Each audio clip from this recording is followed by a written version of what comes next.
Ижады кишилеринин тормыш юлы, ижаты сикелтәле юллар аша уза. Татарстан Республикасы Милли китапханасында Наил Вәлиевнең «Шыр һәм аның ижадчылары» китабы тәкъдим ителде.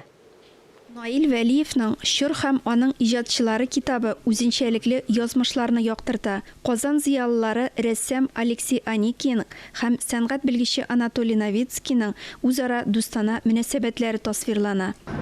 Безнең Казан краеведы, искусствоведы Анатолий Новицкий, аның 85 еллыгы туына, һәм Алексей Аникинның кызыклы рәссам, без аның турында рәтләп белмибез, әз беләбез. Менә онытылган исемнәрне минемчә күтәрергә кирәк. Тарихыбызда теге ак битләр калмасын дип, менә гомер буе тырышып йөрим мин. Басмада 1960-1970 еллардагы архив хатлары тупланган. Аларны автор үзенең шәхси стиле аша тапшыра.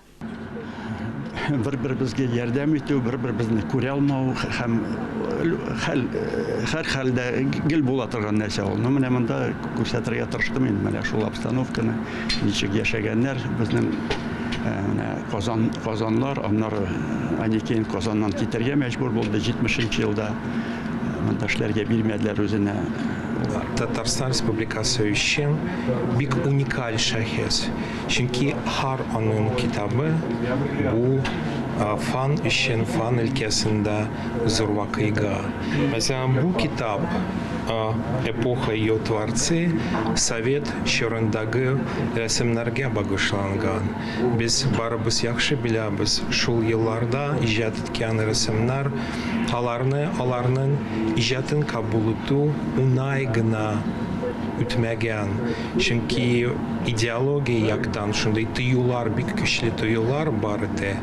Шулай ук әлеге чарада тамашачылар Алексей Аникин картиналары белән дә таныша алды.